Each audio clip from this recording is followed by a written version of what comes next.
My husband's mistress called me crying. Turns out he told her the same lies he once told me. It was 11:47 on a Tuesday night when my phone lit up with a number I didn't recognize. I was already in bed, half asleep, with a cooling cup of chamomile tea on the nightstand. Marcus wasn't home. Marcus was never home on Tuesdays. Tuesdays were late client dinners. Thursdays were networking events. Saturday afternoons were squash with Derek. I'd stopped asking a long time ago. Usually I let unknown numbers go to voicemail, but something about the late hour made me answer. Hello. There was a sniffle on the other end, a wet, shaky breath, then a woman's voice, young, trembling. Is this Eleanor? Is this Marcus's wife? I sat up slowly, the blanket pulled at my waist. I reached for the lamp and clicked it on. This is Eleanor. Who is this? She was crying hard now, the kind of crying where you can hear the person trying to swallow it down but failing. I waited. I didn't say anything. I just waited. My name is Priya, she finally said. I'm so sorry. I'm so sorry. I didn't know. I swear to God I didn't know. I closed my eyes. I had imagined this phone call before. I had imagined it in 100 different versions. Sometimes the woman was cruel and flaunted it. Sometimes she was smug. Sometimes she was some child of 22 who laughed and said he's with me now. In every version I had pictured, I was the one who broke down. I was the one who begged. I was the one who screamed. In none of my imagined versions had she been the one crying. Priya, I said evenly. How did you get my number? He's got it saved in his phone under Mom. I saw it when he was in the shower. I needed to know if you were real. I needed to hear your voice. I'm real. She made a sound that was half sob, half laugh. Awful. Raw. The sound of someone realizing they've walked off a cliff. How long? I asked. 14 months. I did the math without meaning to. 14 months. That was October of last year. That was the month Marcus had bought me the pearl earrings for our anniversary and told me I was the best thing that ever happened to him. Why are you calling me Priya? She took a shaky breath, and then she said the thing that changed everything. He told me his wife was dying. He said you had stage 4 ovarian cancer. He said you only had months left and he couldn't leave you while you were sick, but the second you were gone, we'd be together. He said you'd already picked out the plot. He said you told him you wanted him to be happy after. I found out today it's not true. I found out today you're not sick at all. I didn't say anything for a long time. The ceiling fan spun slowly above me. The water in the pipes hummed faintly as somewhere in the building a neighbor ran a late shower. The whole world kept moving while I sat there trying to make sense of the sentence that had just been delivered into my ear. Stage 4 ovarian cancer. My husband had been telling a woman for 14 months that I was dying. Eleanor, Priya whispered.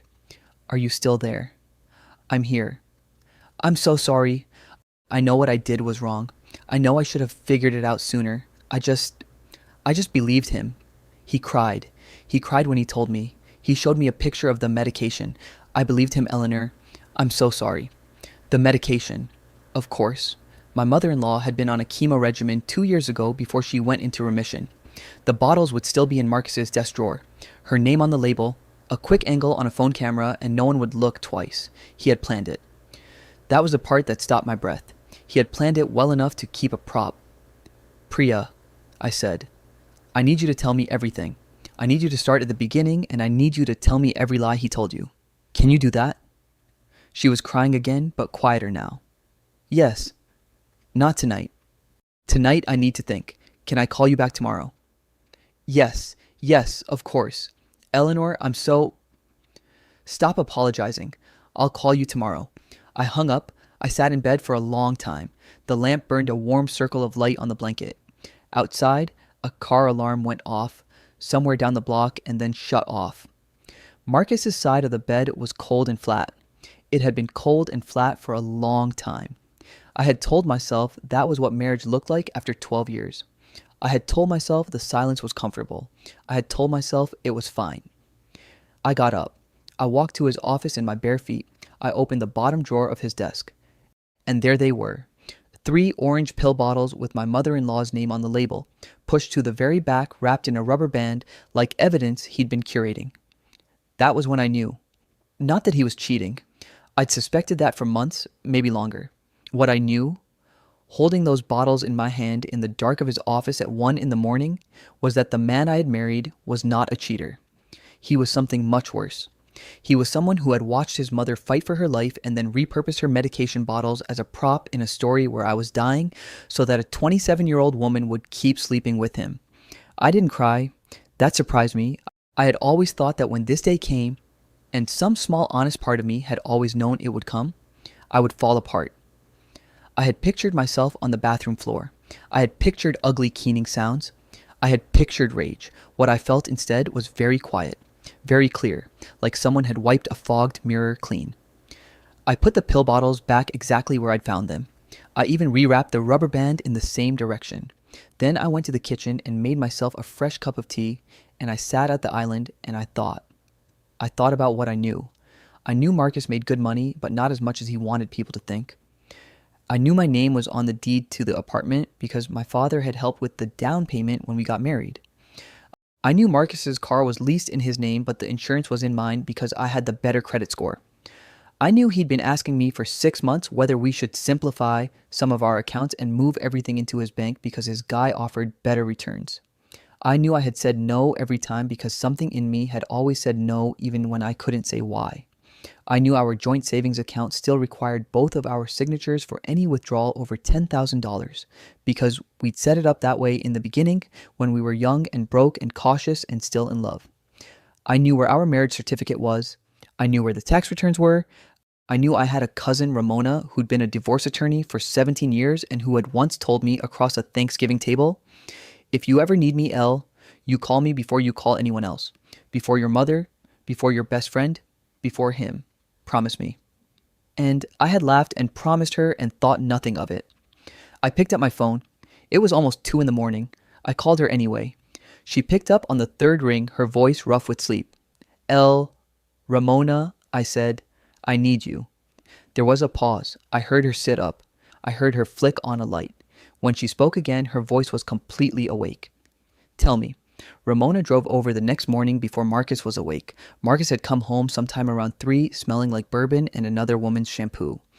He'd fallen into bed without even taking his shoes off. He was still snoring, face down, when Ramona rang the buzzer at 7:45. I let her in. We went to the kitchen. I made coffee. She opened her laptop on the island. Ramona is 5'2" and looks like somebody's sweet-faced aunt. She is the most dangerous person I have ever met. "Tell me everything," she said. "Start with the phone call." I told her. The mistress, the fake cancer story, the pill bottles, the 14 months. I told her about Marcus asking to consolidate accounts. I told her about the Tuesdays, the Thursdays, the Saturday squash games. Ramona typed the whole time. Her face did not change. When I was finished, she took a sip of her coffee and said, "Okay, here's what we do. You do not tell him you know. Not yet. Not a word. Not a look. If he asks what's wrong, you say you're tired. You had a headache. You slept badly. You do not fight with him. You do not pick a fight. You do not answer a fight. If he picks a fight with you, you back down. Clear, good. Because what we are going to do over the next 3 to 4 weeks is very boring and very systematic, and it requires you to be the best actress of your life. Can you do it?" I thought about the pill bottles wrapped in their careful rubber band. "Yes." "Good. Step 1. You're going to the doctor today. Full physical, full blood panel. I want paperwork in your hand that says you are in excellent health. That's your shield. Step 2. I am going to give you the name of a forensic accountant today, and you are going to give her access to every joint financial statement you can pull. Step 3. You are going to take out your phone right now, and you are going to record a voice memo that says your name, the date, and a summary of what the mistress told you last night. That's your timeline anchor. Step 4, you are going to call Priya back today, and you are going to be kind to her. I know, but you're going to be kind to her because she is a witness and you are going to need her. Step 5, Ramona. What? I want the apartment. She looked at me over the rim of her coffee cup. For the first time that morning, she smiled. Honey, she said, you're already going to get the apartment. Your name is on the deed and his isn't. What I'm going to get you is everything else. I called Priya at lunchtime from a coffee shop 3 blocks from my office. She picked up on the first ring like she'd been holding the phone all night. Eleanor. Priya, are you free to talk? Yes, I'm home. I took the day off. Good. I'm going to ask you some questions and I need you to be honest with me even when the answers hurt. Can you do that? Yes. How did you meet him? She took a breath. Conference, last August. I work in pharmaceutical marketing. He was there with his company. He introduced himself at the hotel bar on the second night. He told me he was in an unhappy marriage to a woman who was very sick, and he hadn't been able to feel anything in years. He said meeting me was the first time he'd felt alive since his wife got her diagnosis. My coffee tasted like nothing. I could feel the heat of the cup in my hand, but I couldn't taste it. What else did he tell you? He said you'd been diagnosed a year before. He said you had good days and bad days. He said on the good days you told him you wanted him to start moving on because you couldn't stand to think of him alone. He said you were the one who told him he should start dating even before you were gone. He said you'd given him permission. He told you I gave him permission. Yes. What a thoughtful wife I must be. She laughed. It was a small broken sound. Eleanor, I am so sorry. Keep going. What did he promise you? Her voice went small. He said we'd get married. He said he'd already picked out a ring, but he couldn't buy it yet because it would be disrespectful while you were still alive. He said after we'd take a year for mourning, and then we'd move to Lisbon. He said you and he had always wanted to go to Lisbon, but you'd never gotten to, and he wanted to do it with me. He said he had savings. He said he had enough put aside for both of us. I closed my eyes. Marcus and I had honeymooned in Lisbon. We drunk Vinho Verde on a rooftop at sunset. He told me that was the happiest he'd ever been and he wanted to bring me back for our 25th anniversary. Priya, I said, did he ever ask you for money? Silence. It kept Priya. Yes, she whispered. He said your medical bills were destroying him. He said insurance wasn't covering experimental treatment. He said he'd already drained his personal savings to keep you alive and he was too proud to tell anyone. I gave him $22,000 over 8 months. I took a long breath. Okay, I said. Okay, Priya, I want you to do something for me. I want you to gather every single thing. Every text message, every email, every Venmo, every Zelle, every wire transfer receipt, every photo he ever sent you, every voice note, everything. Don't delete a single thing. And I want you to write down everything you can remember him saying about me. Every lie, in as much detail as you can. Dates if you have them. Can you do that? Yes. Good. One more thing. Anything. Don't tell him you called me. Don't change how you act. Don't go quiet on him. Don't start a fight.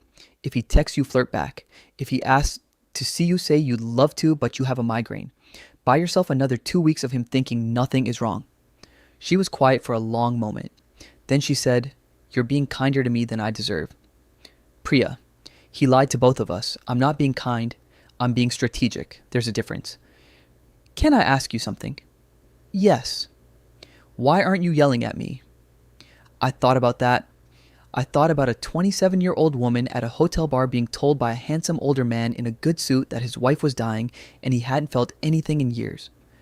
I thought about how many times over 14 months she must have held him and told herself she was being patient, being good, waiting for a life he'd promised her while my made-up cancer dragged on and on. I thought about the pill bottles because I said, he lied to you worse than he lied to me. I'm furious. I'm just not furious at you.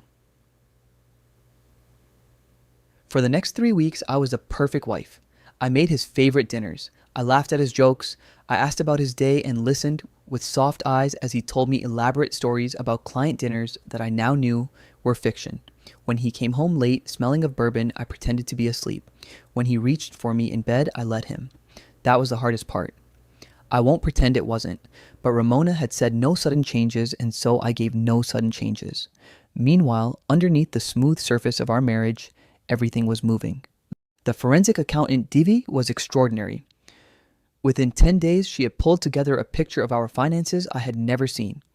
Marcus had been quietly draining our joint checking account in small amounts for over a year, never large enough to trigger a flag, always just under, always to accounts in his name only. He had opened 2 credit cards in his name with my name listed as an authorized user and maxed them both.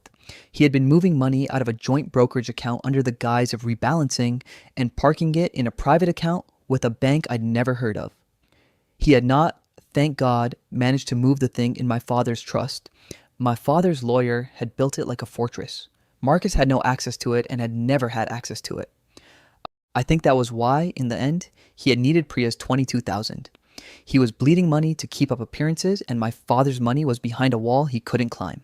Ramona handled the rest. She drafted papers. She drafted contingencies for the papers. She drafted responses to the contingencies. She pre-filed nothing. Not yet. But when the moment came, everything would move in a single afternoon. Priya gave me everything. Screenshots, voice memos, receipts, photos. 14 months of his lies compiled into a single folder she titled, with a kind of grim humor I was starting to respect, Receipts. There was one voice memo I made myself listen to all the way through. It was 4 minutes long. Marcus was crying on it. Actually crying. Choking on his words. Telling Priya how hard it was to watch me waste away. How I had lost so much weight. How I barely recognized him some mornings. How he didn't know how much longer he could carry the weight of it alone. I weighed the same thing I had weighed at our wedding. I had just had a physical. The doctor had told me I was in excellent health and she wished all her patients were like me. I listened to him cry for his imaginary dying wife while sitting on the couch in the apartment he was about to lose with a cup of tea going cold beside me, and I did not cry myself. I felt something colder than crying. I felt the specific stillness of a decision being finalized. On the 23rd day, Ramona called. "We're ready," she said. "I need you to pick a day." I picked Saturday. Our anniversary was the following Wednesday. I wanted him to feel it. Ramona laughed out loud. It was the first time I'd heard her laugh in a month. "Eleanor, you are a wonder." Saturday morning, I said, "He plays squash," or he says he plays squash. Either way, he's out of the apartment from 10 to 1. That gives us a window. Perfect. Here's the plan. She told me the plan. I listened. When she was done, I said, "One more thing. I want Priya there." "Eleanor?" She gave him money. She's owed something too, and I want her to see his face when he realizes. I want her to have that. Ramona was quiet for a moment. "You are a much more generous woman than I would be in your position." "It's not generosity." "No, it's theater." She laughed again. "Saturday, 10:30. I'll be there with everything." Saturday morning, I woke up before the alarm. Marcus was already up showering. I heard him humming in the bathroom. He was in a good mood. He was always in a good mood on Saturdays. I used to think it was because he loved squash. I made him breakfast, eggs the way he liked them, coffee with a splash of oat milk. I kissed the top of his head as I set it down in front of him, and he smiled up at me and said, "What did I do to deserve you?" And I smiled back and said, "I was just thinking the same thing." He left at 10 in his squash clothes. I watched him from the window as he walked to his car. He had a little bounce in his step. He looked happy. At 10:15, Ramona arrived. At 10:20, Devi arrived with a black binder 3 inches thick. At 10:25, Priya arrived. She was smaller than I'd imagined. She had long dark hair and a kind, scared face. She stood in the doorway and she couldn't look at me at first. I walked across the room and I hugged her. I felt her shake. "I'm so sorry," she whispered into my shoulder. "I know. I shouldn't be here." "You should. Sit down. There's coffee." We all sat in the living room.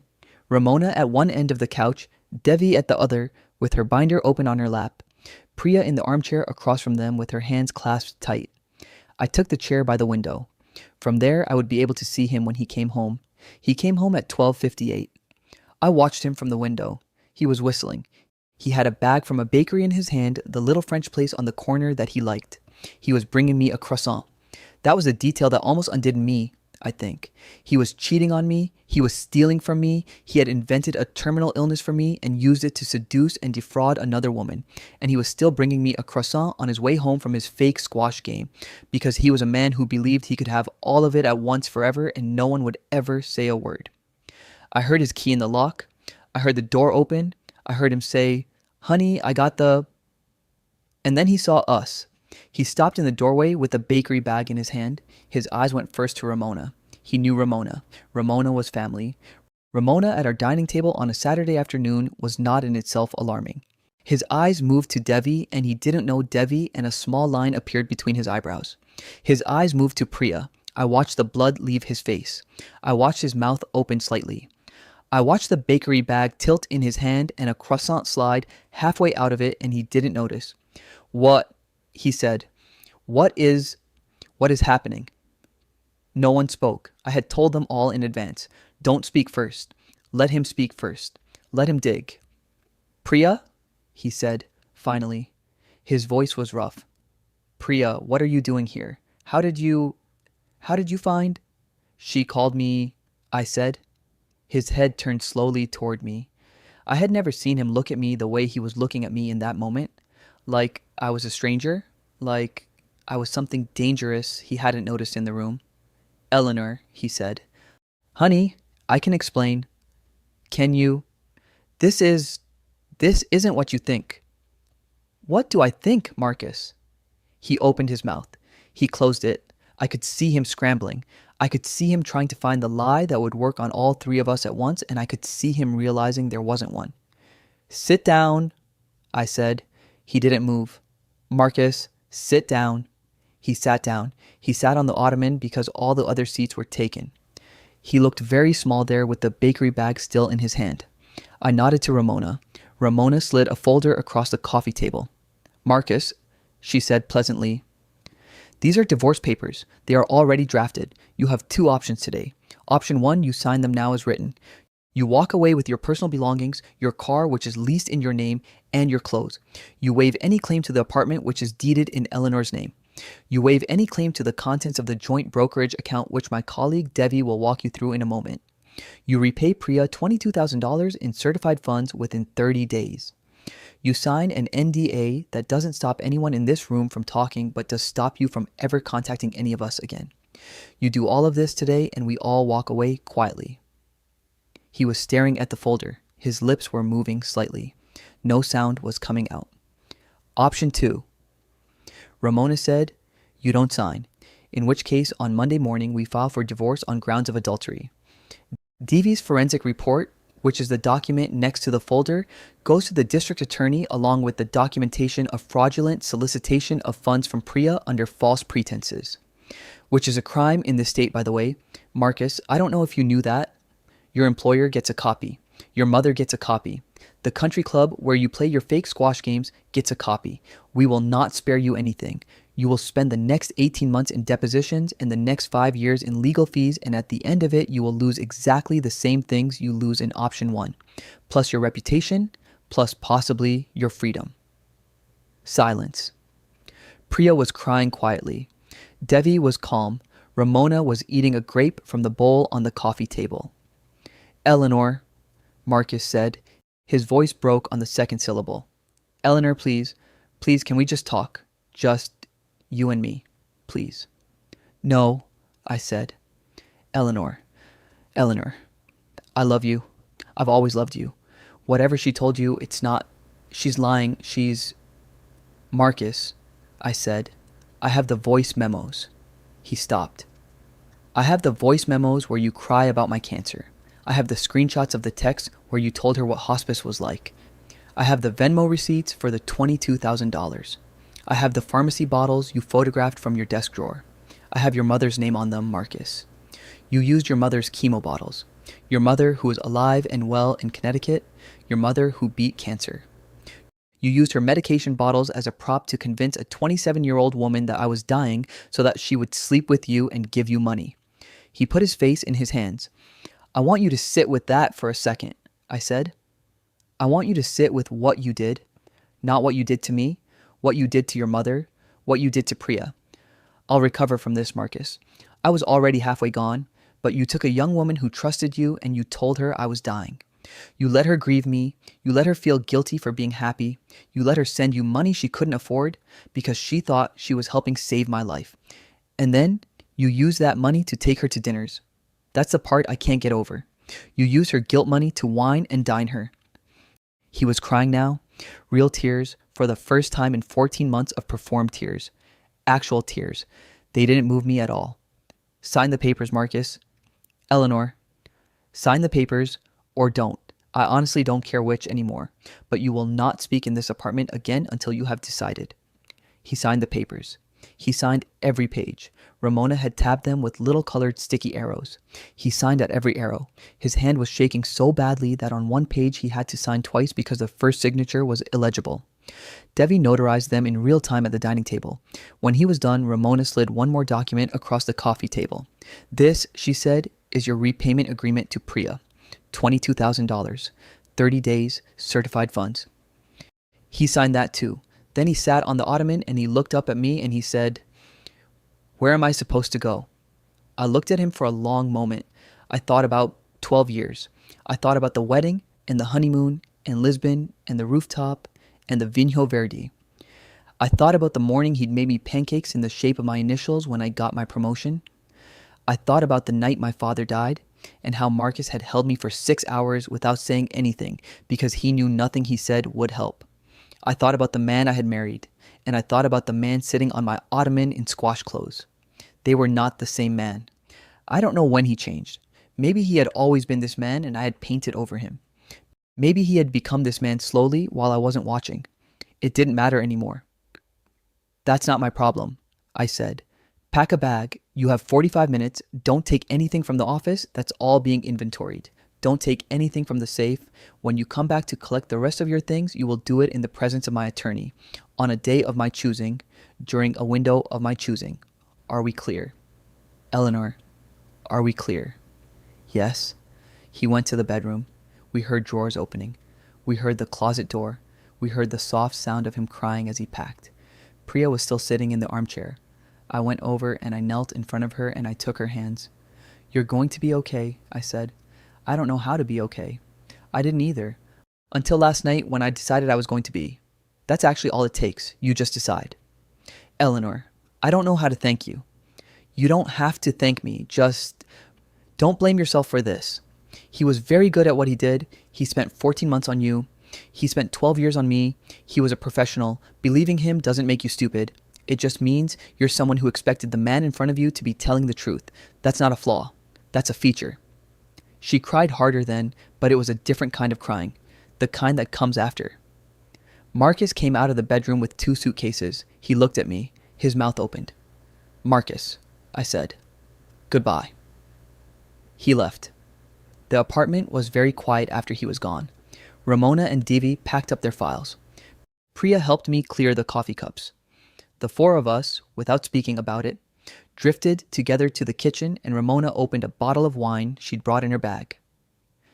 I knew we'd need it one way or the other, and we sat at the island and we drank. At one point, Priya started laughing. Just a little at first, then more. "I'm sorry," she said. "I'm sorry, it's just... He told me he couldn't drink red wine. He told me red wine gave him migraines." I looked at her, then at the bottle. Then I started laughing too. "Red wine is his favorite," I said. "He has a subscription to a wine club. There's a case of Barolo in the pantry right now." "What a freak," Priya said, and then she covered her mouth because she'd said it out loud and then she said it again anyway. Firmer. "What an absolute freak." Ramona raised her glass. "To freaks." "To getting free of them," Devi said. I raised my glass. "To the truth," I said. "Whoever brings it, even at midnight, even crying, even when they're the mistress." Priya's eyes filled again. She raised her glass. We drank. Epilogue. He paid Priya back on day 29. Certified funds, as ordered. He did not include a note. Priya donated the entire amount to a domestic abuse shelter and texted me a screenshot of the receipt. "Felt right," she wrote. "Felt like the only thing that would feel right." The divorce finalized quietly. He didn't contest anything. I think on some level he was relieved. I think a man who lies that much for that long is exhausted by the time someone finally turns the light on. I kept the apartment. I kept my father's trust. I kept my health, which I had never actually lost. I did not keep his name. I went back to my maiden name within the week. I had forgotten how much I liked the sound of it. I had forgotten, honestly, how much of me there was under all that marriage. Priya and I stayed in touch. Not every week, not constantly, but every few months. She sent me a card on my birthday that first year. A real card, in the mail. Inside she'd written, in careful handwriting, "Thank you for picking up the phone." Last I heard, she'd met someone new, a kind man who worked at her company. She told me over coffee that she'd made him wait 3 months before their first date because she wanted to see him in ordinary lighting, not candlelight. She wanted to see how he behaved when nothing romantic was happening. She wanted to watch him be bored, be tired, be inconvenienced. She wanted to see if he was the same man under fluorescent lights as he was over dinner. Smart girl, I told her. I had a good teacher, she said, and she reached across the table and squeezed my hand. I went to Lisbon that spring. By myself.